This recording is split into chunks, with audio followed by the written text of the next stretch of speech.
వినండి. ఓకేనా? So Java script ఒక్కసారి ఈ థియరీ మీరు చూసారనుకోండి. JavaScript is text based programming language used both on client side and server side అనమాట. సో మన ఈ జావా స్క్రిప్ట్ వచ్చేసి క్లయింట్ సైడ్ యూజ్ చేసుకోవచ్చు అండ్ సర్వర్ సైడ్ కూడా యూజ్ చేయొచ్చు అనమాట. సర్వర్ సైడ్ యూజ్ చేసుకునే టెక్నాలజీ ఏమైనా మీరు చెప్తారా? మీకు ఏమైనా తెలిసింది అంటే నోట్ జేఎస్ అనమాట. సర్వర్ సైడ్ యూజ్ చేసేది జేఎస్ జావా స్క్రిప్ట్ అనమాట. అదే క్లయింట్ సైడ్ అనేసి అనుకుంటే యాంగ్లర్ అండ్ రియాక్ట్ అనమాట. And front end only UI designing. UI designing side కూడా మనం యూజ్ చేస్తున్నాం. యుఐ డిజైనింగ్ అది యుఐ డెవలప్మెంట్ అంటారు అనమాట. ఈ రెండింటిని front end development or UI development అంటారు. లేదా యాంగ్లర్ డెవలపర్ అంటారు, లేదా రియాక్ట్ డెవలపర్ అంటారు అనమాట. రియాక్ట్ జేఎస్ కూడా అంటారు దీన్ని. రియాక్ట్ జేఎస్ అనమాట. దీన్ని యాంగ్లర్ జేఎస్ అనేది ఓల్డ్ వర్షన్ అనేవాళ్ళు, ఇప్పుడు యాంగ్లర్ అంటారు అంతే. యాంగ్లర్ వర్షన్ అనమాట. Angular JS or angular. Angular ఏంటంటే యాంగ్లర్ 2+ వర్షన్ని యాంగ్లర్ అంటారు అనమాట మనకి. సో అది యాంగ్లర్ వచ్చినప్పుడు కంప్లీట్గా మనం తెలుసుకుందాం. సో ఇవి అనమాట క్లయింట్ సైడ్ యూజ్ చేసేది ఏంటంటే యాంగ్లర్ అండ్ రియాక్ట్ జేఎస్లో మనం క్లయింట్ సైడ్లో యూజ్ చేస్తాం. క్లయింట్ సైడ్ అంటే ఫ్రంట్ ఎండ్ సైడ్ అనమాట మనకి. దాన్నే ఫ్రంట్ ఎండ్ డెవలప్మెంట్ కూడా అంటారు అనమాట మనకి జావా స్క్రిప్ట్ని. ఓకేనా? సర్వర్ సైడ్ అనుకుంటే నోడ్ జేఎస్ ఎవరైతే నేర్చుకుంటారో దాన్ని సర్వర్ సైడ్ అనమాట. ఆ సర్వర్ సైడ్ కూడా మనకు ఈ జావా స్క్రిప్ట్ని యూజ్ చేస్తారు అనమాట. ఓకేనా? సో ఇప్పటివరకు మనం నేర్చుకునేది హెచ్టిఎంఎల్ సిఎస్ఎస్ అనమాట. ఇక్కడ చూడండి, HTML CSS are languages that give structure and styles to the web page అనమాట. హెచ్టిఎంఎల్ సిఎస్ఎస్ అనేది మనకు హెచ్టిఎంఎల్ వచ్చేసి మనకి ఏం చేస్తుంది? స్ట్రక్చర్ ఇస్తుంది. సిఎస్ఎస్ వచ్చేసి ఆ స్ట్రక్చర్కి స్టైలింగ్ అప్లై చేస్తాం. జావా స్క్రిప్ట్ వచ్చేసి మనకి వెబ్ పేజ్ ఇంటరాక్టివ్ అనమాట. Web page interactive. ఓకేనా? ఇప్పుడు చూద్దాం ఒక జావా స్క్రిప్ట్ని ఎలా రాస్తాము, వాడిని ఎలా చేసుకోగలం ఏంటి అనేసి ఒకసారి చూద్దాం. సో నేను బూస్టప్ 4లోనే మ్యాక్సిమం ఇదంతా చేస్తాను. సో బూస్టప్ 4లో నేను ఓన్లీ ఏం చేస్తానంటే ఓన్లీ హెచ్టిఎంఎల్ సిఎస్ఎస్ అంటే సిఎస్ఎస్ కోడ్ మాత్రం నేను తీసుకుందాం దీంట్లో మనం చేసే కోడ్. ఎందుకంటే సిఎస్ఎస్ రాసుకుంటే ఇంకా బాగుంటుంది. ఇవన్నీ తీయేస్తాను నేను. జావా స్క్రిప్ట్ జేక్వేర్ ఉండేది తీయేస్తాను నేను. అవి యూజ్ చేయకుండా రిమైనింగ్ సిఎస్ఎస్ లింక్ ఉంది కదా మనకి, ఎక్స్టర్నల్ సిఎస్ఎస్. ఎందుకంటే మనకు సిఎస్ఎస్ రావాలనుకుంటే, స్టైల్స్ రావాలనుకుంటే మన సిఎస్ఎస్ యూజ్ చేస్తే స్టైల్స్ బాగా వస్తాయి అనమాట మనకి. ఇట్లా వచ్చేసి మనకి ఇవన్నీ కాకుండా ఫాంటాస్ ఇవన్నీ కాకుండా ఓన్లీ bootstrap.min.css ఫైల్ని యూజ్ చేస్తాను. వ్యూ పోర్ట్ ఇవన్నీ మనకు అవసరం లేదు. సిఎస్ఎస్ ఇది అవసరం లేదు అండ్ ఇవన్నీ అవసరం లేదు. ఓకే,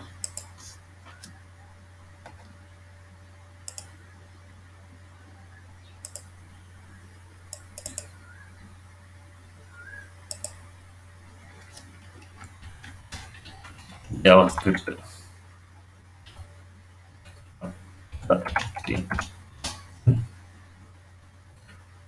హెచ్టిఎంఎల్ అనమాట. సో .htmlలోనే మనం రాస్తాం అనమాట జావా స్క్రిప్ట్ని కూడా. విత్ ఇన్ ది జావా స్క్రిప్ట్లోనే హెచ్టిఎంఎల్ రాస్తాం, జావా స్క్రిప్ట్ కూడా మనం దీంట్లోనే రాస్తాం, అండ్ సిఎస్ఎస్ కూడా దీంట్లో రాస్తాం, జేక్వేర్ కూడా దీంట్లోనే రాస్తాం, అండ్ యాంగ్లర్ కూడా దీంట్లోనే చేయొచ్చు. కానీ అది ఒక పెద్ద అప్లికేషన్ అనమాట. అది ఒక ఫ్రేమ్ వర్క్ అనమాట. ఒక ఫ్రేమ్ వర్క్ని మనం ఏం చేయాలంటే దాన్ని యూజ్ చేసుకుంటాం అంతే. ఫ్రేమ్ వర్క్ని డౌన్లోడ్ చేసుకుని దాన్ని యూజ్ చేసుకుంటాం. ఎందుకంటే మన కస్టమైజ్గా మనం చేయాలంటే ఫస్ట్ ఆ యాంగ్లర్ ఫ్రేమ్ వర్క్ని డిజైన్ చేయడానికే దాదాపుగా మీకు ఇయర్స్ పడుతుంది. ఇంకా అలాంటప్పుడు మీ ప్రాజెక్ట్ ఎప్పుడు మొదలు పెడతారు? ఇప్పుడు బూస్ట్రాప్ అనేది ఎలాగైతే వాడు స్టైల్స్ ఎక్స్టర్నల్గా ఇచ్చాడో, యాంగ్లర్ అనేది మాకు ఒక డిజైనింగ్ని వాడు ఇస్తాడు అనమాట. యాంగ్లర్ డిజైనింగ్ని వాడు ఇస్తాడు. దాన్ని యూజ్ చేసుకొని మనం ప్రాజెక్ట్ని ఇంప్లిమెంట్ చేసుకుంటాం. ఆ ఫ్రేమ్ వర్క్ మనం డిజైన్ చేయలేం. ఫ్రేమ్ వర్క్ని యూజ్ చేసుకొని వెబ్సైట్ని ఈజీగా చేయొచ్చు అనమాట. ఓకేనా? సేమ్ లైక్ ఇక్కడ ఏంటంటే జావా స్క్రిప్ట్ అనేది front end technology. Front end టెక్నాలజీలో డెవలప్మెంట్ అనమాట. డెవలప్మెంట్ అంటే డైనమిక్ వెబ్ పేజ్ చేయడానికి, డైనమిక్గా కంటెంట్ తీసుకొని రావడానికి యూజ్ అయ్యే టెక్నాలజీ అనమాట జావా స్క్రిప్ట్ అనేది. డైనమిక్గా ఏం చేస్తుంది అంటే ఇది నార్మల్గా ఎగ్జాంపుల్, ఒక పేజ్లో కంటెంట్ ఉంది. ఒక పేజ్లో కంటెంట్ ఏదైనా సరే స్క్రిప్ట్ నుంచి మనం చేంజ్ చేస్తూ ఉంటే దాన్ని డైనమిక్ ప్రోగ్రామింగ్ లాంగ్వేజ్ అంటారు. అది చేసేది అంటే జావా స్క్రిప్ట్ అనమాట ఇక్కడ మనం చేసేది. ఇప్పుడు నేను ఇక్కడ ఏం చేస్తున్నా అంటే ఒక H1 తీసుకుంటున్నాను. H1 ఒక పేరాగ్రాఫ్ తీసుకుంటున్నాను, ఒక బటన్ తీసుకుంటున్నాను.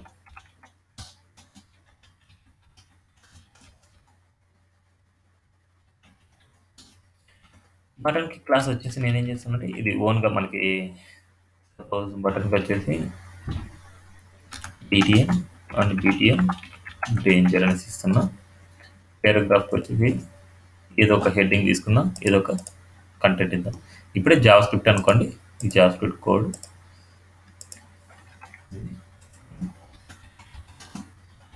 బాటిల్ జావాస్క్రిప్ట్ అవుట్‌పుట్ చూద్దాం మనం. ఇట్లా కోడ్ ఉంది మనకి.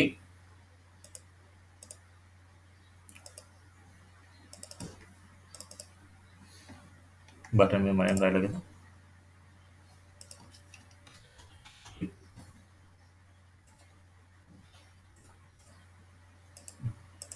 ఇప్పుడు దీన్ని క్లిక్ చేస్తే ఏమైనా యాక్షన్ జరగాలన్నమాట.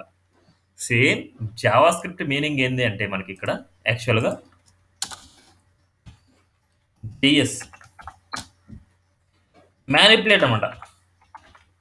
మ్యానిపులేట్ చేయడానికి అంటే ఏదైనా సరే హెచ్టీఎంఎల్ కంటెంట్‌ని గాని, సీఎస్ఎస్ స్టైల్‌ని గాని ఏదైనా సరే చేంజ్ చేయాలి అనేసి అనుకుంటే జావాస్క్రిప్ట్ యూజ్ అవుతది. అండ్ క్యాలిక్యులేషన్స్ అనమాట. ఏదైనా క్యాలిక్యులేషన్ చేసే పర్పస్ వచ్చేసి జావాస్క్రిప్ట్ యూజ్ అవుతది. అండ్ వాలిడేషన్ అనమాట. మ్యానిపులేషన్, క్యాలిక్యులేషన్, వాలిడేషన్ ఈ 3 చేయడానికి జావాస్క్రిప్ట్‌ని మనం యూజ్ చేస్తామన్నమాట. ఇప్పుడు ఈ మ్యానిపులేషన్ అనేది ఎప్పుడు జరగచ్చు? ఏదైనా పేజ్ లోడ్ అయినప్పుడు జరగచ్చు. ఏదైనా బటన్ క్లిక్ చేసినప్పుడు జరగచ్చు. అండ్ స్క్రోల్ చేసినప్పుడు జరగచ్చు. క్యాలిక్యులేషన్స్ సేమ్ బటన్ క్లిక్ చేస్తేనే క్యాలిక్యులేషన్ జరుగుతాయి మనకి. అండ్ వాలిడేషన్ ఏదైనా సరే మనం ఎంటర్ చేయకపోతే please enter your mail ID, please enter your password అనేసి మనకు వాలిడేషన్‌లో మనం చూస్తాం. ఓకేనా? సో, ఇప్పుడు ఈ బటన్ క్లిక్ చేస్తే ఈ కంటెంట్ చేంజ్ చేయాలి అనేసి నేను అనుకుంటున్నా. డైనమిక్‌గా చేంజ్ చేయాలి నేను. దానికోసం ఈవెంట్స్ కొన్ని ఉన్నాయి. ఆన్ క్లిక్ అనేసి, ఆన్ డీబీఎల్ క్లిక్ అనేసి ఇలాంటివన్నమాట. సేమ్ నేను ఫస్ట్ ఏందంటే ఒక క్లిక్ గురించి చూపిస్తా. ఈ బటన్ క్లిక్ చేయాలంటే ఏమైనా జరిగే యాక్షన్ వచ్చేసి ఆన్ క్లిక్ అనమాట. ఆన్ క్లిక్ ఈక్వల్ టు ఈడ ఈ బ్రాకెట్‌లో వచ్చేసి ఏదైనా జావాస్క్రిప్ట్ కోడ్‌ని రాస్తాను దీంట్లో. ఆన్ క్లిక్ ఎలాగైతే సీఎస్ఎస్‌లో స్టైల్ ఈక్వల్ టు అని రాస్తామో ఈడ ఆన్ క్లిక్ ఈక్వల్ టు రాస్తున్నాం. ఆన్ క్లిక్ అనేది ఏందంటే ఒక ఈవెంట్ అనమాట అది. ఈ బటన్ క్లిక్ చేస్తే ఏం జరగాలి అనేసి ఆన్ క్లిక్ అనేసి మనం రాస్తున్నాం. ఇట్లా ఒకటే లైన్‌లో మనం రాసేదాన్ని ఏమంటారంటే ఇన్‌లైన్ జేఎస్ అంటారు. ఇన్‌లైన్ జేఎస్ అంటే ఒక బటన్ లోపల మనం జేఎస్ రాస్తున్నాం. ఇప్పుడు చూడండి. ఇప్పుడు మనం ఏం రాద్దాం అంటే అలర్ట్ రాద్దాం. అలర్ట్ రావాలి అనేసి. అలర్ట్ దీనిలో వచ్చేసి నేను చూపిస్తాను. బటన్ క్లిక్డ్ అనేసి. Button clicked. ఇప్పుడు చూడండి ఎప్పుడైనా డబుల్ కోట్స్ ఉంటే ఇలా రాయొద్దండి. ఇది వచ్చేసి డబుల్ కోట్స్ పెట్టా కదా ఇక్కడ సింగిల్ కోట్ పెట్టండి. సో చాలా ఇంపార్టెంట్ ఇక్కడ ఏదైనా సరే ఒక డబుల్ కోట్స్ లోపల ఇంకో డబుల్ కోట్స్ గాని ఏదైనా సరే యూజ్ చేస్తున్నారు. డబుల్ కోట్స్ యూజ్ చేసే పరిస్థితి వచ్చింది అనేసి అనుకుంటే దాని లోపల సింగిల్ కోట్స్ లాగా మీరు యూజ్ చేయండి. ఓకేనా? చాలా ఇంపార్టెంట్ ఇది. ఒకసారి చూద్దాం. క్లిక్ చేసి చూడండి బటన్ క్లిక్డ్. సో జావాస్క్రిప్ట్ అనేది వర్క్ అవుతుంది మనకి. So this is inline JS అనమాట. ఇన్లైన్ జేఎస్లో ఎలా రాయాలి అనేసి. నెక్స్ట్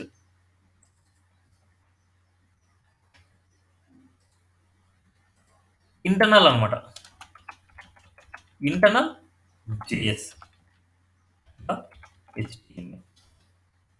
ఇంటర్నల్ జేఎస్ అంటే మనం విత్ ఇన్ ది స్క్రిప్ట్ ట్యాగ్లో రాసుకోవాలన్నమాట.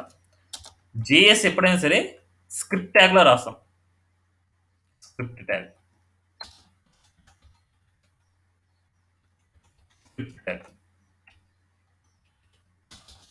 సో వీటి గురించి టైప్స్ చెప్పిన తర్వాత వీటి గురించి ఇంట్రడక్షన్ ఇస్తాను అనమాట. సో జావాస్క్రిప్ట్ని మనం ఎన్ని వేస్లో మనం రాస్తున్నాం నేను చూపిస్తున్నాను. ఇప్పుడు ఈ స్క్రిప్ట్ అనేది ఇక్కడ నేను ఏది రాయకుండా జస్ట్ అలర్ట్ అని రాస్తున్నాను. అలర్ట్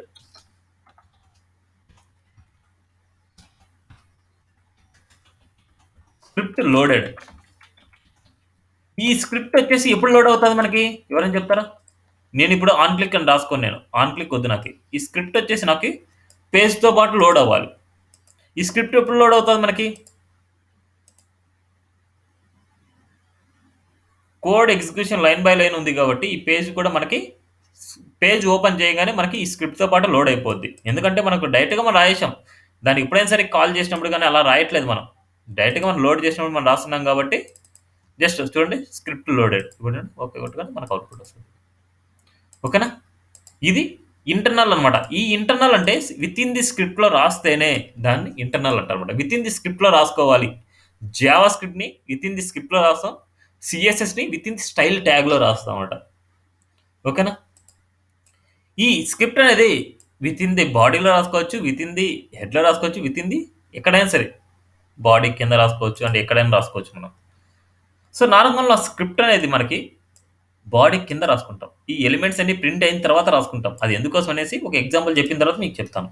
ఇప్పుడు నెక్స్ట్ వచ్చేసి ఎక్స్టర్నల్ అనమాట. ఎక్స్టర్నల్ జేఎస్ అనమాట.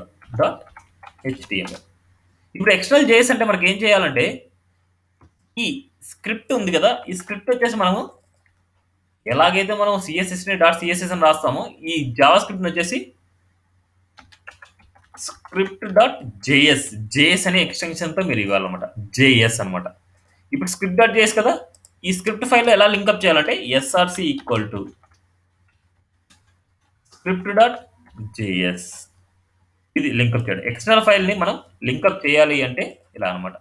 ఇది కూడా మనకు దేనితో లోడ్ అవుతది? స్క్రీన్‌తో పాటు ఎప్పుడైతే మనకు పేజ్ లోడ్ అవుతదో దాంతో పాటు మనకు లోడ్ అవుతది. చూడండి. Script loaded. అంటే ఇక్కడ మనం ఏం రాద్దంటే ఎక్స్టర్నల్ స్క్రిప్ట్ లోడెడ్ అని రాద్దాం. External script loaded. Refresh. External script loaded అనమాట. సో, వాటితో పాటు ఎక్స్టర్నల్ స్క్రిప్ట్ లోడెడ్ అనమాట. క్లియరా? మనం ఎన్ని వేస్‌లో ఎలా రాస్తాం అనేది ఈ 3 వేస్‌లో ఎలా రాస్తాం. ఇప్పుడు జావా స్క్రిప్ట్ యొక్క కొన్ని మెయిన్ ఇంపార్టెంట్ పాయింట్స్ గురించి చూద్దాం మనం. చాలా ఇంపార్టెంట్ మనకి.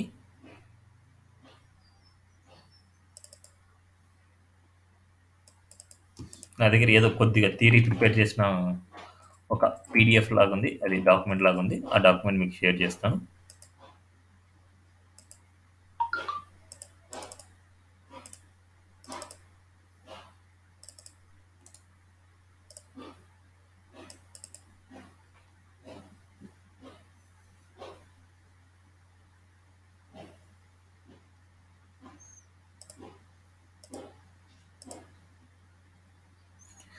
JavaScript is the most popular programming language అనమాట.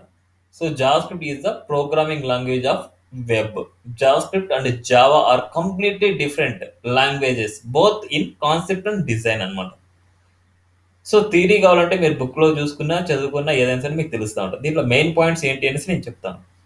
సో జావాస్క్రిప్ట్, జావా అనేది 2 కంప్లీట్‌లీ డిఫరెంట్ ప్రోగ్రామింగ్ లాంగ్వేజెస్ అనమాట. కాన్సెప్ట్‌లో అయినా సరే, డిజైనింగ్‌లో అయినా సరే, ఏదైనా సరే 2 డిఫరెంట్ టెక్నాలజీస్ ఇవి. జావా అండ్ జావాస్క్రిప్ట్ 2 ఒకటి కాదు. జావాస్క్రిప్ట్ ఇన్వెంటెడ్ అండ్ దాన్ని ఏమని పిలిచేవాళ్ళు ఇవన్నీ వచ్చేసి ఇక్కడే ఉన్నాయి. Next what is JavaScript? Java is a text based programming language both client side and server side. It's allows to make web pages interactive. Where HTML and CSS are languages that ఇప్పుడు ఇంతవరకు మనం చదువుకున్నట్లు అదే అనమాట. ఓకేనా? ఈ JavaScript is one of the popular languages. ఇదేంటంటే every బ్రౌజర్‌లో మనకు వర్క్ అవుతదనమాట మనకి. సో, ఇది వర్క్ అవ్వాలంటే మనకు బ్రౌజర్‌లో జావాస్క్రిప్ట్ ఇంజిన్స్ అనేసి కొన్ని ఉంటాయి. ఆ జావాస్క్రిప్ట్ ఇంజిన్ వల్ల మనకి ఓపెన్ అవుతాయన్నమాట. ఓకేనా? ఒక్కొక్క బ్రౌజర్‌లో ఒక్కొక్క డిఫరెంట్ ఇంజిన్స్ ఉంటాయి మనకి. Next what does JavaScript do? JavaScript can calculate, manipulate and validate data అనమాట. JavaScript can update and change both HTML and CSS అనమాట. హెచ్టీఎంఎల్ అండ్ సిఎస్ఎస్ని మనం బోత్ ఎలాగ డైనమిక్గా మనం చేంజ్ చేస్తాం అనేసి మీరు గోయింగ్ ఫార్వర్డ్లో మీరు నేర్చుకుంటారు అనమాట. జావాస్క్రిప్ట్ యొక్క మెయిన్ ఇంపార్టెంట్ పాయింట్స్ అనేసి ఇప్పుడు నేర్చుకోండి. JavaScript can change HTML content. HTML కంటెంట్ని మనం చేంజ్ చేస్తుంది. JavaScript can change HTML attribute values అనమాట. అట్రిబ్యూట్ వాల్యూస్ కూడా మనం డైనమిక్గా చేంజ్ చేసుకోవచ్చు. JavaScript can change HTML styles CSS అనమాట. సిఎస్ఎస్ స్టైల్స్ ప్రాపర్టీస్ కూడా మనం చేంజ్ చేసుకోవచ్చు. JavaScript can hide HTML elements. JavaScript can show HTML elements. ఏదైనా సరే మనకి సపోజ్ మనకి బూస్ట్రాప్‌లో ఏదైనా నావ్ బార్ టాపిక్‌లో మనం వచ్చామనుకుంటే, మొబైల్ వ్యూకి వస్తే మనకి ఏదైనా సరే బటన్ క్లిక్ చేస్తే హైడ్ అండ్ షో జరుగుతోంది. అది దేనివల్ల జరుగుతోంది? జావాస్క్రిప్ట్ వల్లే జరుగుతుందనమాట. అక్కడ జావాస్క్రిప్ట్ అనే ఫ్రేమ్‌వర్క్ మనం యూజ్ చేస్తాం. ఎందుకంటే ఎక్స్టర్నల్ లింక్‌ని మనం పెట్టేసుకొని అక్కడ ఏమి ఇస్తాము? డేటా టోగుల్ అదే data target and data toggle collapse అనేసి ఇస్తాం. అప్పుడు ఏమైతది? అది హైడ్ అండ్ షో జరుగుతది. సేమ్ అక్కడ హైడ్ చేయడం అండ్ షో చేయడం జావా స్క్రిప్ట్ వల్లనే పాసిబుల్. మనము బూట్‌స్ట్రాప్‌లో యూజ్ చేసి every clickable option, every click చేస్తుంటే హైడ్ అవుతుంది, షో అవుతుంది, ఏదైనా జరుగుతోంది అనేసి అనుకుంటే జావా స్క్రిప్ట్ యొక్క పాసిబిలిటీ మాత్రమే. జావా స్క్రిప్ట్ ఏదైనా సరే క్లిక్ చేస్తే జరుగుతుంది అంటే దట్స్ ఓన్లీ జావా స్క్రిప్ట్ అనమాట. ఏదైనా క్లిక్ చేస్తే జరుగుతోంది అనేసి అనుకుంటే మీకు జావా స్క్రిప్ట్ వల్లే అనమాట. ఓకేనా? Next why study JavaScript. Same ఇవన్నీ పాయింట్స్ అన్నీ ఉంటాయి. సో ఇవన్నీ మీరు చదవండి, మీకు అంత ఐడియా వస్తుంది. జావా స్క్రిప్ట్ అనేది programming language and scripting language కూడా అంటారు. అండ్ జావా స్క్రిప్ట్ అనేది కేస్ సెన్సిటివ్ అనమాట. కేస్ సెన్సిటివ్ అంటే మీరు ఇక్కడ ఏదైనా సరే స్క్రిప్ట్ ట్యాగ్లో ఏదైనా రాసేదాన్ని ఒక ప్రీ డిఫైన్డ్ ఫంక్షన్స్ అనమాట. ఇప్పుడు రాసేది మీరన్నీ ప్రీ డిఫైన్డ్ ఫంక్షన్స్ మీరు రాస్తారు. ప్రీ డిఫైన్డ్ ఫంక్షన్స్ వచ్చేసి మీకు అలర్ట్ అనేసి ఇలాగే ఉంది, ఇలాగే రాయాలి మీరు. ఇలా రాస్తేనే అది అవుట్పుట్ వస్తుంది, లేకపోతే రాదనమాట మనకి. ఓకేనా? ఇప్పుడు వన్ బై వన్ టాపిక్ గురించి చూద్దాం. So Java script case sensitive. Case sensitive case sensitive అంటే క్యాప్స్ ఉంటే క్యాప్స్ రాయాలి, స్మాల్ ఉంటే స్మాలే రాయాలి.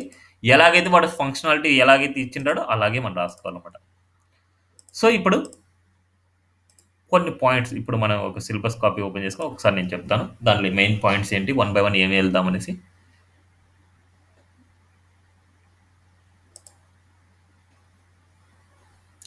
ఇంట్రడక్షన్ అయింది and where to write JavaScript అనేది అయింది. JavaScript types of JS అనమాట. టైప్స్ ఆఫ్ జేఎస్ మనకు అయింది. ఇప్పుడు సెలెక్టార్స్ అనమాట. ఇప్పుడు మనము ఏదైనా సరే ఒక కంటెంట్కి మనం చేంజ్ చేయాలి అంటే సెలెక్టార్స్ గురించి ఇప్పుడు మాట్లాడుతున్నాం. ఓన్లీ ఐడి సెలెక్టార్ గురించి చూద్దాం ఇవాళ. And 1 minute.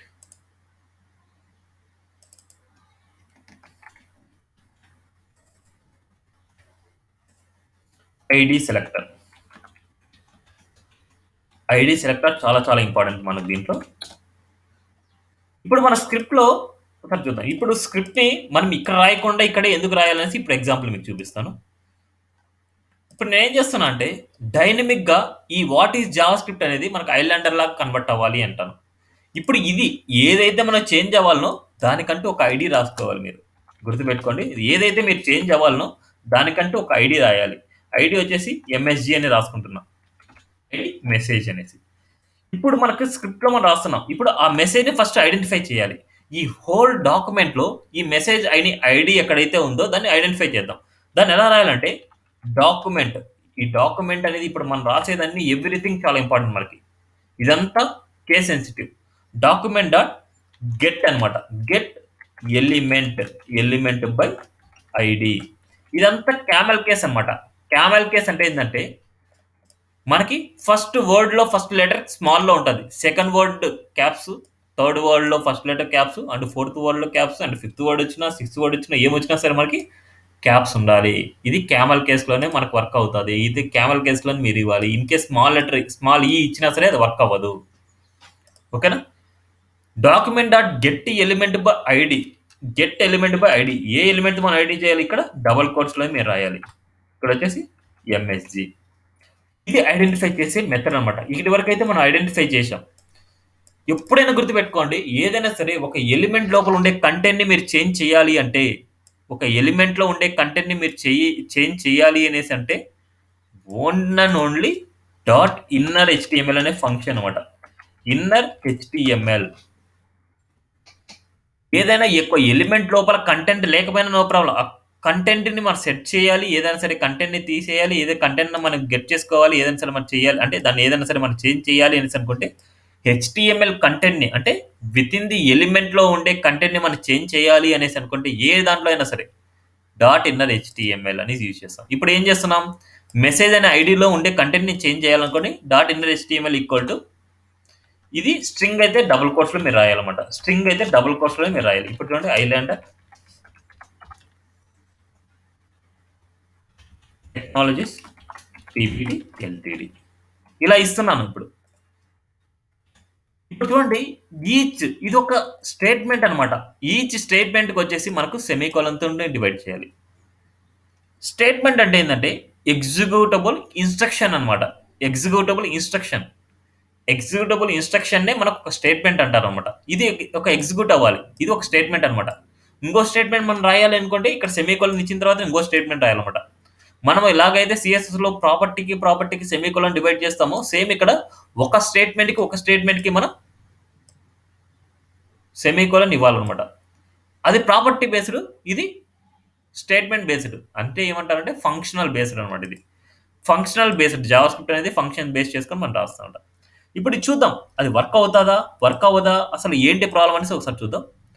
మనం ID selector what is Java script అలాగే ఉంది. సో ఒకసారి ఎర్రర్స్ కూడా ఇక్కడ చూడొచ్చు. ఎర్రర్స్ ఎలా చూడొచ్చు అంటే ఇన్స్పెక్ట్కి వెళ్ళేసి కన్సోల్కి వెళ్తే మీకు ఎర్రర్ కనిపిస్తాయి. కన్సోల్కి వెళ్తే ఇక్కడ చూడండి అన్క్యాచ్డ్ టైప్ ఎర్రర్ అనమాట. అన్క్యాచ్డ్ టైప్ ఎర్రర్ ఇక్కడ చూస్తే cannot set property inner HTML. ఇక్కడ చూడండి మనకి ఎక్కడ ఉంది, హెచ్టిఎంఎల్లో లైన్ నెంబర్ 9 అనమాట. లైన్ నెంబర్ 9 దగ్గర మన ప్రాబ్లం వస్తుంది. ఇక్కడ చూస్తే మనకి ఇది అన్క్యాచ్డ్ టైప్ వచ్చేసి నల్ అనేసి మనకు వస్తుంది. ఇక్కడ చూస్తే మనకి చూడండి ఆఫ్ నల్ అనమాట. అంటే మనకు సెట్ ప్రాపర్టీ నల్, అసలు దాని వాల్యూ ఏదంటే మనకు వాల్యూ నల్ అనేసి వస్తుంది అనమాట మనకి. అంటే ఏంటంటే ఇప్పుడు ఈ కోడ్ ఫ్లో మనకి ఎలా ఉంటుంది, టాప్ టు బాటమ్ ఉంటుంది. టాప్ టు బాటమ్ అన్నప్పుడు ఇక్కడ వరకు వచ్చినప్పుడు మనకి ఏం చూసుకుంటుంది, documented get element by ID message అనేసి ఇక్కడ వరకు మనం లోడ్ అయిన దాంట్లో మనకి మెసేజ్ అనే ఐడి ఏమైనా ఉందా అనేసి చెక్ చేసుకుంటుంది. ఇక్కడ వరకు మనం చెక్ చేసిన దాంట్లో మనకి ఏమైనా ఐడి మెసేజ్ ఏమైనా ఉందా, లేదనమాట. ఇది ఎప్పుడంటే విత్ ఇన్ ది ఫంక్షన్లో కాకుండా డైరెక్ట్గా ఇలా రాసి ఉంటేనే మనకి ఇది ప్రాబ్లం అనమాట. ఏదైనా విత్ ఇన్ ది ఫంక్షన్లో రాస్తే మనకు ప్రాబ్లం ఉండదు. సో ఇలాంటి ప్రాబ్లంలో మనకి ఎప్పుడైనా సరే స్క్రిప్ట్ ఇలాగ లోడ్ చేస్తుంటే చాలా ప్రాబ్లం ఉంటుంది మనకి. అందుకోసం మనం ఎప్పుడైనా సరే ఈ స్క్రిప్ట్ని ఈ హెచ్టిఎంఎల్ ఎలిమెంట్స్ అన్ని కింద రాసుకోవాలి. మనం హెచ్టిఎంఎల్ ఎలిమెంట్స్ కింద రాసుకోవాలి. సో స్క్రిప్ట్ ఎప్పుడైనా సరే హెచ్టిఎంఎల్ అన్ని ప్రింట్ అయిన తర్వాత స్క్రిప్ట్ రాసుకోండి మీరు, బాగుంటుంది. చూడండి ఐలాండర్ టెక్నాలజీస్ ప్రైవేట్ లిమిటెడ్. చూడండి నేను ఏం డైరెక్ట్గా నీ కోడ్లో ఇవ్వలేదు, నేను ఇట్లాగా ఇలా ఇచ్చాను అనమాట స్క్రిప్ట్తో పాటు లోడ్ అవ్వమనేసి. ఇప్పుడు నేనేం చేస్తానంటే ఏదైనా సరే ఒక బటన్ క్లిక్ చేసినప్పుడు మనం రాద్దాం చేంజ్ హెడ్ అనేసి రాస్తున్నా. ఇప్పుడు ఏంటంటే ఈ హెడ్డింగ్ని చేంజ్ చేయడానికి నేను ఈ బటన్ క్లిక్ చేసి జరగాలనేసి నేను అంటున్నా. చేంజ్ పేరా అనేసి రాస్తాను. అంటే నేను ఇది యూజర్ నేమ్ టెక్స్ట్ అనమాట. చేంజ్ పేరా అనేసి రాసుకుంటున్నా. అంటే పేరా చేంజ్ అవ్వాలి అనేసి సక్సెస్ అని రాస్తున్నాను. ఇప్పుడు మనకి ఇది ఎలా రాసుకోవాలంటే with in the inner line రాసుకోవాలి. అంటే విత్ ఇన్ ది ఇన్నర్ లైన్లోనే రాసుకోవాలి. మనం ఇన్నర్ లైన్ రాయాలంటే చాలా కష్టం కదా మనకి. అందుకోసం మనం ఏం చేస్తామంటే ఇక్కడ ఇప్పుడు ఇది స్క్రిప్ట్తో పాటు లోడ్ అవుతుంది. స్క్రిప్ట్తో పాటు లోడ్ అవ్వకుండా ఈ బటన్ క్లిక్ చేసినప్పుడు మనం రావాలి అనేసి అనుకుంటే మనం ఏం రాయాలి అంటే జావా స్క్రిప్ట్లో కామెంట్స్ ఉన్నాయి. Single line comment, double slash అనమాట. Multi line comment, slash star and star slash. సిఎస్ఎస్లో ఎలాగైతే ఉంటుందో ఇది కానీ అంతే. ఇది మల్టీ లైన్ కామెంట్.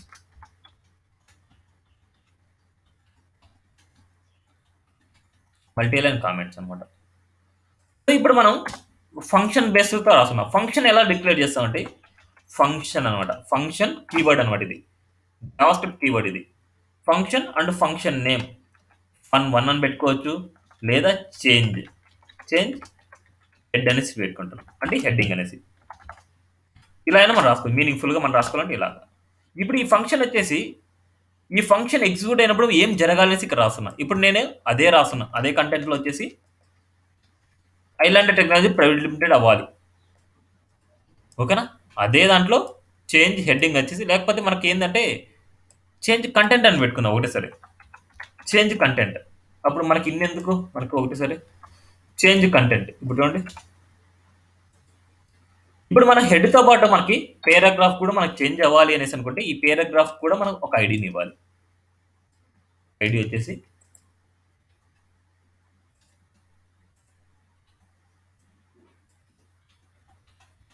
కంటెంట్ అనేసి ఇస్తున్నాను. ఈ కంటెంట్ వచ్చేసి నేనేమి ఇస్తున్నా అంటే ఇక్కడ ఐడి వచ్చేసి కంటెంట్ అనేసి ఇస్తున్నా. ఈ ఐడి ఎక్కడైతే ఉందో దానికి టెక్స్ట్ అంటే కంటెంట్ చేంజ్ అవ్వాలి. ఈ కంటెంట్ వచ్చేసి మనం డైనమిక్ ఇవ్వాలి కాబట్టి ఓ డైనమిక్గా నేను ఏదైనా సరే ఎక్కడైనా ఉండే కంటెంట్ నేను కాపీ పేస్ట్ చేసుకుంటాను. ఇప్పుడు ఇదేదో కంటెంట్ ఉంది కదా, ఈ కంటెంట్ నేను చేంజ్ చేస్తాను. ఇది ఇస్తాను నేను. ఇది ఇవ్వాలి మనం. న్యూ కంటెంట్ అని రాస్తున్నా. న్యూ న్యూ అనేసి నేను రాస్తున్నాను. ఇప్పుడు ఇక్కడ చూడండి, ఈ ఫంక్షన్ ఎప్పుడైతే కాల్ అవుతుంది అంటే కాల్డ్ అవుతుందో మనకి దీన్ని ఏమంటారంటే కాల్డ్ ఫంక్షన్ అంటారు అనమాట. ఇది కాల్డ్ ఫంక్షన్, దీన్ని కాలింగ్ ఫంక్షన్ అంటారు. ఈ కాలింగ్ ఫంక్షన్ ఎప్పుడైతే మనకి ఎగ్జిక్యూట్ అవుతుందో అలాగా. ఇప్పుడు స్క్రిప్ట్తో పాటు ఇది ఎగ్జిక్యూట్ అవ్వాలి అనేసి అనుకుంటే ఇలా రాసుకోవచ్చు. స్క్రిప్ట్తో పాటు ఇది ఎగ్జిక్యూట్ అవ్వాలి అనేసి అనుకుంటే ఆ ఫంక్షన్ నేమ్ ఇలా రాస్తాం. ఒకసారి చూద్దాం, మనకి రిఫ్రెష్ చూడండి, న్యూ కంటెంట్ అనేసి మనకు మారింది. అంతగా మీకు హెడ్డింగ్ కానీ మీకు మారాలి అనేసి అనుకుంటే ఒకసారి న్యూ అనేసి ఇస్తాను. అంటే మీకు చేంజ్ అయిందా లేదనేసి కన్ఫ్యూజ్ అవుతుంది అనుకుంటే న్యూ ఐలాండ్ అనేది నేను ఇస్తాను. చూడండి చూడండి, new island technology private limited. ఇదేంటంటే ఇప్పుడు స్క్రిప్ట్తో పాటు లోడ్ అవుతుంది మనకి. స్క్రిప్ట్తో పాటు కాదు, మనకు చేంజ్ కంటెంట్ అనేది క్లిక్ చేస్తే మనకు జరగాలి. అంటే క్లికబుల్ ఆప్షన్ జరిగితే మనకు జరగాలి అనుకున్నప్పుడు అప్పుడు ఇది ఇప్పుడు కాల్ చేయకూడదు. ఎప్పుడు కాల్ చేయాలి? ఈ బటన్ క్లిక్ చేస్తే మనకు అవ్వాలి. ఈ బటన్ ఎప్పుడు క్లిక్ అవుతుంది? ఆన్ క్లిక్ ఈవెంట్ జరిగినప్పుడు. ఆన్ క్లిక్ ఈక్వల్ టు జరిగినప్పుడు మనం ఇచ్చేస్తాం చేంజ్ హెడ్ అనేసి. ఇది ఇక్కడ సెమికోలంతో ఉండకూడదు, మనకి చేంజ్ హెడ్ అనేసి ఇలాగే ఫంక్షన్ అనమాట. ఇక్కడ బ్రాకెట్స్ కూడా మనకు ఉండాలి, వాటిని మిస్ చేయకూడదు. ఇప్పుడు చూడండి, మనకి refresh normal what is Java script అనేసి ఉంది, నార్మల్గానే ఉంది. ఇప్పుడు దీన్ని ఎప్పుడైతే నేను క్లిక్ చేస్తానో మనకి ఈ కంటెంట్ వచ్చేసి చేంజ్ అవ్వాలి. మనకి చూద్దాం, చేంజ్ కంటెంట్ చూడండి, న్యూ ఐలాండ్ టెక్నాలజీ ప్రైవేట్ వచ్చింది. ఇది వచ్చేసి న్యూ జావా స్క్రిప్ట్ అనేసి ఇలా వచ్చింది. ఓకేనా? అంటే డైనమిక్గా చేంజ్ అవుతుంది. దీన్ని ఏమంటారంటే కాలింగ్ ఫంక్షన్ అంటారు. దీన్ని కాలింగ్ ఫంక్షన్ అంటుంది, ఇది కాల్డ్ ఫంక్షన్. ఎప్పుడైతే కాలింగ్ ఫంక్షన్ ఎగ్జిక్యూట్ అవుతుందో ఇది కాల్డ్ ఫంక్షన్ ఎగ్జిక్యూట్ అవుతుంది మనకి. ఓకేనా? అంటే దాన్ని ఏమంటారంటే కాలింగ్ ఫంక్షన్ ఫైర్ అవ్వాలి. అంటే ఏదైనా సరే ఎగ్జిక్యూట్ అవ్వాలి, లేదా క్లిక్ చేయాలి, లేదా స్క్రోలింగ్ జరగాలి, ఏదైనా సరే జరగాలి. అలా జరిగినప్పుడు మాత్రమే మనకి ఇలా. ఏమన్నా డౌట్ ఉందా దీంట్లో? ఓకేనా? ఇది నార్మల్ ఫంక్షన్ బేస్డ్తో మనం రాసింది. ఫంక్షన్లో ఇలా రాసుకోవచ్చు. ఎప్పుడంటే ఈ ఫంక్షన్లో వచ్చేసి మనకి ఎప్పుడైనా సరే ఫంక్షన్ కాల్ అయినప్పుడు మనకు రావాలి అనేసి అనుకుంటే ఇలా రాసుకుంటాం. ఫంక్షన్ గురించి అర్థమైంది కదా? ఏమైనా డౌట్ ఉందా ఫంక్షన్ గురించి మనకి? ఎవరికైనా ఏమైనా డౌట్ ఉంటే క్లారిఫై చేసుకోవచ్చు. సింటాక్స్ అనేది 1 by 1 మీరు నేర్చుకుంటూనే ఉంటారు. ఈ ప్రాజెక్ట్ మొత్తం సింటాక్సెసే మీకు వస్తూ ఉంటాయి. ఇప్పుడు సింటాక్స్ ఇప్పటి వరకు మీరు నేర్చుకున్న సింటాక్స్ ఏంటి? ఈ డాక్యుమెంట్ ఇలాగ రాయాలి, ఈ ఫంక్షన్ ఇలాగ రాయాలి, ఈవెంట్ని ఇలా రాయాలి. ఇవే సింటాక్స్ అనమాట మనకి. ఓకేనా? నెక్స్ట్ కాన్సెప్ట్ ఏంటంటే మనకి డిస్ప్లే పాసిబిలిటీస్ అనమాట. Display and output possibilities. ఇప్పటి వరకు మనం నేర్చుకునేది డిస్ప్లే పాసిబిలిటీ ఒకటి నేర్చుకున్నాం. ఏంటి చెప్తారు ఎవరన్నా? డిస్ప్లే పాసిబిలిటీ అంటే హెచ్టిఎంఎల్ డాక్యుమెంట్లో స్క్రిప్ట్లో ఉండే కంటెంట్ని మన హెచ్టిఎంఎల్ డాక్యుమెంట్లో మనం చూపిస్తామట. ఎవరన్నా చెప్తారు ఇప్పటి వరకు మనం యూజ్ చేసింది అది?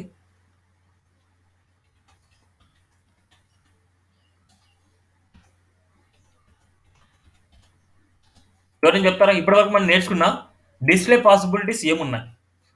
స్క్రిప్ట్లో ఉండే కంటెంట్ని మనకి యూజర్కి ఏమేమి కనిపించేట్టు చేశాయి? ఎవరైనా చెప్పచ్చు, ఫాస్ట్గా చెప్పాలి.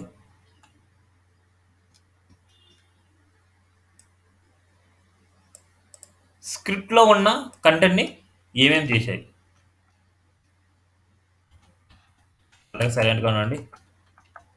ఇన్నర్ హెచ్టిఎంఎల్తో మనం చేసాం. ఇన్నర్ హెచ్టిఎంఎల్ అనేసి జావా స్క్రిప్ట్ నుంచి మనకు ఫ్రంట్ ఎండ్లో కనిపించింది. నెక్స్ట్ అలర్ట్ అనమాట, అలర్ట్ అనేది కనిపించింది. అంతే, అయ్యే కదా. ఎందుకు సైలెంట్గా ఉన్నారు? నెక్స్ట్ వచ్చేసి డాక్యుమెంట్ డాట్ రైట్ అనమాట. డాక్యుమెంట్ డాట్ రైట్ అనే ఫంక్షన్ ద్వారా మనం అవుట్పుట్లో మనం చూపించవచ్చు.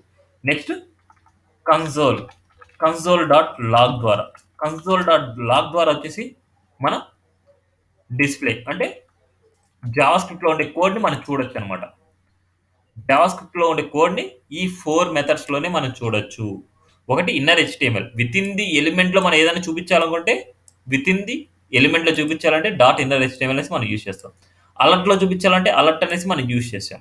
అంటే డాక్యుమెంట్ డాట్ రైట్ అంటే డాక్యుమెంట్లో మనకు కనిపించాలి అనేసి అనుకుంటే డాక్యుమెంట్ డాట్ రైట్ అని రాస్తాం. డాక్యుమెంట్ డాట్ రైట్ వచ్చేసి నేనేం రాస్తానంటే 20+30 రాస్తున్నాను. అండ్ డాక్యుమెంట్ డాట్ రైట్ వచ్చేసి ఏదైనా స్ట్రింగ్ని ఇవ్వాలి అనేసి అనుకుంటే ఆ స్ట్రింగ్ లోపల మనం హెడ్డింగ్స్ అయినా అంటే ట్యాగ్స్ అయినా యూజ్ చేయొచ్చు మనం. ఐలాండర్. ఇలా డాక్యుమెంటెడ్ రైట్ అంటే ఈ డాక్యుమెంట్ ఎప్పుడు ప్రింట్ అవుతుంది అంటే మనకి ఈ పొజిషన్ ఎక్కడైతే ఉందో ఇప్పుడు ఈ స్క్రోలింగ్ ఇక్కడ ఈ కంటెంట్ మొత్తం అయిన తర్వాత మనకి ఇది ప్రింట్ అవుతుంది కదా మనకి. సో ఇది అయిన తర్వాత మనకి ప్రింట్ అవుతుంది. చూద్దాం ఒకసారి డిస్ప్లే పాసిబిలిటీస్ చూడండి ఒకసారి 50 అండ్ ఐలాండర్ రెండు మనకి ప్రింట్ అయినాయి చూడండి. అంటే అందుకోసం డాక్యుమెంటరీ రైట్ని వచ్చేసి మనం యూజ్ చేయమన్నమాట ఎక్కువ. ఎందుకోసం అనేసి ఒకసారి చూపిస్తాను చూడండి. ఇప్పుడు నేను దీన్ని డాక్యుమెంటరీ రైట్ని వచ్చేసి ఈ ఫంక్షన్లో నేను రాస్తున్నా. ఈ ఫంక్షన్ ఎప్పుడైతే కాల్ అవుతుందో ఇది కూడా మనకు అవుతుంది.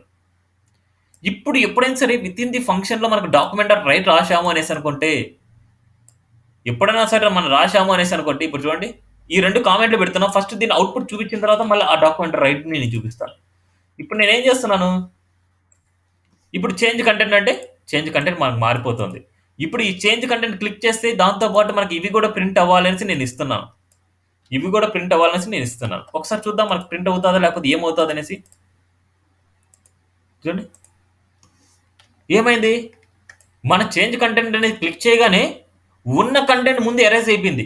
ఉన్న కంటెంట్ ఎరేజ్ అయిపోయింది అండ్ ఓన్లీ డాక్యుమెంట్ రైట్లో ఏదైతే ఉందో ఆ డాక్యుమెంట్లో ప్రింట్ అయింది. సో ఇది చాలా మిస్టేక్ కదా మనకి. ఏదైనా సరే ఫంక్షన్ కాల్ అవ్వగానే మనకి అన్ని ఉండేదంతా మొత్తం రిమూవ్ అయిపోయేసి మనకి ఈ రెండు మాత్రం మన ప్రింట్ అవుతున్నాయంటే మనకు చాలా మిస్టేక్ కదా మనకి. అందుకోసమే మనం డాక్యుమెంట్ డాట్ రైట్ని మనం యూజ్ చేయకూడదు. డాక్యుమెంట్ డాట్ రైట్ని మనం యూజ్ చేయమన్నమాట. అసలు యూజ్ చేయకూడదు నార్మల్గా. అంటే యూజ్ చేస్తే ఇలాంటి ప్రాబ్లమ్స్ అవుతాయి అనమాట. లేకపోతే నార్మల్గా చూపించుకోవచ్చు అనమాట. ఓకేనా, క్లియరా? విత్ ఇన్ ది ఫంక్షన్లో రాస్తే అండ్ అవుట్ సైడ్ ఫంక్షన్ రాస్తే మీకు ఎలా ఉంటుంది అనేసి. Next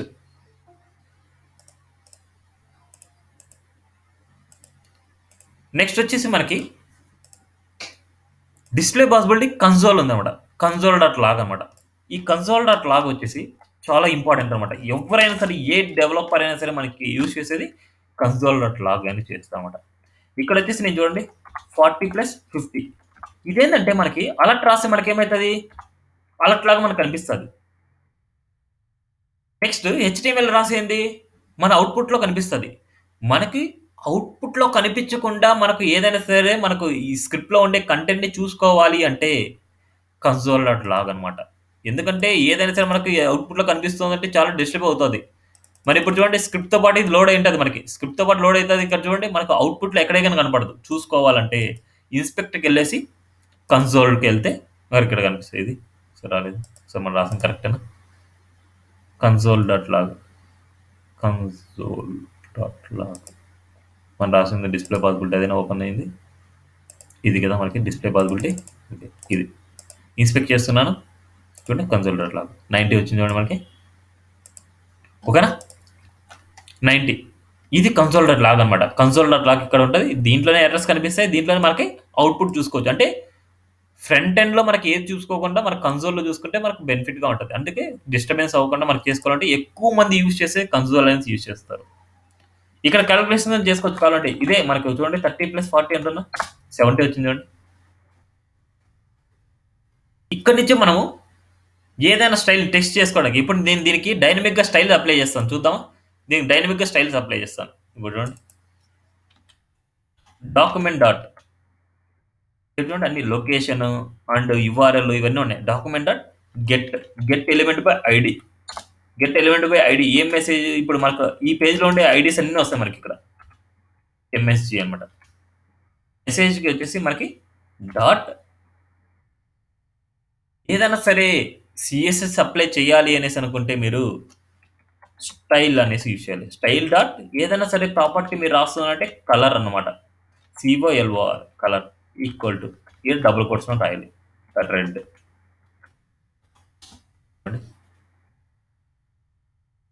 document dot get element by ID message dot style dot colour. డైనమిక్గా మీరు ఏదైనా సరే కలర్ అప్లై చేయాలి అనేసి అనుకుంటే డాట్ స్టైల్ డాట్ కలర్ అనమాట. Dot style dot colour equal to red అనేసి ఇచ్చాను. ఇప్పుడు in case background colour apply చేయాలి అనేసి అనుకుంటే same document dot get element by ID దానికి మెసేజ్కి అప్లై చేద్దాం. మెసేజ్కి ఇప్పుడు ఏం అప్లై చేస్తున్నా అంటే డాట్ స్టైల్ అనమాట. డాట్ స్టైల్ ఇప్పుడు బ్యాక్గ్రౌండ్ కలర్ అప్లై చేయాలి. బ్యాక్గ్రౌండ్ కలర్ని ఎలా రాయాలంటే క్యామెల్ కేస్లోనే మీరు రాయాలి. 2 వర్డ్స్ మీకు వచ్చాయనుకుంటే ఇప్పుడు background background colour LOR. Camel case అంటే ఫస్ట్ వర్డ్లో ఫస్ట్ లెటర్ వచ్చేసి స్మాల్గా ఉంటుంది, సెకండ్ వర్డ్ క్యాప్స్గా ఉంటుంది. సో ఇది background colour equal to yellow. ఇలా 2 వర్డ్స్ కంటే ఎక్కువ వచ్చాయి అనేసి అనుకుంటే మనకి క్యామెల్ కేసులో రాయాలి. ఇక్కడ ఐఫెన్లో ఎన్ని యూజ్ చేయకూడదు. ఎప్పుడైనా సిఎస్ఎస్ ప్రాపర్టీ మనం అప్లై చేయాలి, పర్టికులర్ ఒక దానికి అప్లై చేయాలి అనేసి అనుకుంటే దానికంటే ఒక ఐడి ఇచ్చుకుంటాం. దానికి వచ్చేసి dot style dot property CSS property. అంటే ఇక్కడ సిఎస్ఎస్ ప్రాపర్టీ అంటే జావాస్క్రిప్ట్ ప్రాపర్టీ అవుతుంది. అది బ్యాక్గ్రౌండ్ కలర్ ఇలా. ఇప్పుడు చూడండి ఎల్లో ఎంటర్ ఇస్తాను, అప్లై. ఇప్పుడు నేను దానికి ఏమి ఇస్తాను అంటే ప్యాడింగ్ ఇస్తాను.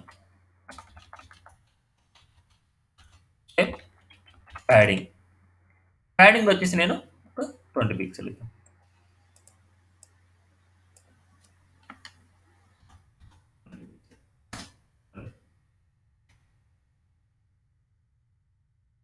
ఇదంతా సెంటర్లోకి మనకు రావాలి అనేసి అనుకుంటే టెక్స్ట్ అలైన్. ఇక్కడ చూడండి అన్ని మనకి ఏదైనా సరే డబుల్ వాల్యూస్ ఉన్నాయనుకుంటే ఇక్కడ 2 వర్డ్స్ ఉన్నాయనుకుంటే క్యాప్స్ పెట్టాలి. Align centre. ఇవన్నీ వచ్చేసి సిఎస్ఎస్ ప్రాపర్టీస్. ఇవన్నీ వచ్చేసి మనం రాయాలి అనేసి అనుకుంటే ఇవన్నీ కాపీ చేసుకుని మన దాంట్లో రాసుకోవాలి. ఇప్పుడు దీనికి అప్లై చేయాలి కాబట్టి దీనికి రాస్తున్నాను చూడండి. దీనికి డాక్యుమెంట్ రెడ్ రాస్తున్నాను అండ్ ఇదే ఎల్లో రాస్తున్నాను. ఎందుకంటే మళ్ళీ రాయాలంటే మనకి కష్టం కాబట్టి అందుకే కాపీ పేస్ట్ చేస్తున్నాను. దీనికి బ్యాక్గ్రౌండ్ కలర్ రాస్తున్నాను అండ్ దానికే మనం ప్యాడింగ్ కూడా రాస్తున్నాం. ఎన్ని ప్రాపర్టీస్ రాస్తున్నావు, అన్ని ప్రాపర్టీస్ని ఒకటేసారి మనకి ఎగ్జిక్యూట్ అవుతుంది. దట్ ఈస్ ఫంక్షన్ అడ్వాంటేజ్ అనమాట. ఫంక్షన్స్ యొక్క అడ్వాంటేజ్ ఏంటంటే మల్టిపుల్ స్టేట్మెంట్స్ని అట్ ఏ టైం మనకి ఎగ్జిక్యూట్ చేసి చూపిస్తామట. మల్టిపుల్ స్టేట్మెంట్స్ మనకు వర్క్ అవ్వాలి అనేసి అనుకుంటే అంటే ఏదైనా సరే కాలింగ్ చేసినప్పుడు విత్ ఇన్ ది ఫంక్షన్లో మనం యూజ్ చేస్తాం. అందుకోసమే మనం జావాస్క్రిప్ట్ని ఫంక్షనల్ బేస్డ్ అంటాం. ఫంక్షనల్ బేస్డ్ ఏదైనా సరే ఇది కాల్ అవుతుంది అనేసి అనుకుంటే మనకు మల్టిపుల్ ఎగ్జిక్యూటబుల్ వాల్యూస్ అన్నిటిని మనకి ఒకటేసారి అట్ ది టైం మనకు అవుట్పుట్ చూపిస్తుంది. చూద్దాం ఇప్పుడు నార్మల్గా ఉంది చూడండి. చేంజ్ కంటెంట్ని క్లిక్ చేయగానే చూడండి స్టైలింగ్ సిఎస్ఎస్ అన్నీ అప్లై అయినాయి. సో ఇప్పటి వరకు మీరు ఏమేమి చూశారు? క్యాల్కులేషన్ చూశారు జావాస్క్రిప్ట్ యూజ్ చేసుకొని, అండ్ మ్యానిపులేషన్ చూశారు జావాస్క్రిప్ట్ యూజ్ చేసుకొని, అండ్ స్టైల్స్ కూడా చూశారు. అండ్ లాస్ట్ ప్రాపర్టీ హైడ్ అనమాట. హైడ్ అంటే ఏం చేస్తాం? సిఎస్ఎస్ యూజ్ చేసుకొని మనకి ఏదైనా సరే ఒక ఎలిమెంట్ని హైడ్ చేయాలంటే ఏ ప్రాపర్టీ యూజ్ చేస్తాం? ఎవరైనా చెప్తారా?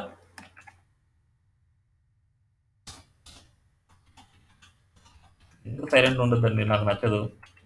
వస్తుందని చెప్పండి, రాదు అంటే రాదు అని చెప్పేయండి.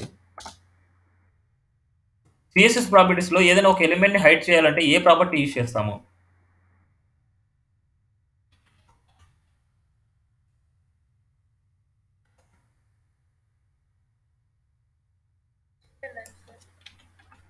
డిస్ప్లే అనమాట. డిస్ప్లే వచ్చేసి మనకు నన్ అయింది అనేసి అనుకుంటే మనకు అది హైడ్ అవుతుంది. చూడండి డిస్ప్లే నన్ అనమాట. అదే కనుక షో అవ్వాలి అనేసి అనుకుంటే షో అవ్వాలంటే ఏ ప్రాపర్టీ యూజ్ చేస్తాం? డిస్ప్లే బ్లాక్ అనమాట. ఇప్పుడు హైడ్ షో వచ్చేసి నేను ఒక 2 బటన్ తీసుకుంటాను. హైడ్ షో అనేది బటన్స్. ఇప్పుడు వచ్చేసి దీనికి హైడ్ హెడ్డింగ్ అనేసి అండ్ షో హెడ్ అంటే హెడ్డింగ్ షో అనేసి. ఇక్కడ నేను ఏం చేస్తాను? హైడ్ అని రాస్తున్నాను, షో అని రాస్తాను. Hide and show, hide show అనమాట మనకి. చూద్దాం మనకి అవుట్పుట్. చూడండి హైడ్ అంటే హైడ్ అయింది, షో అంటే షో అయింది. Hide and show, hide show.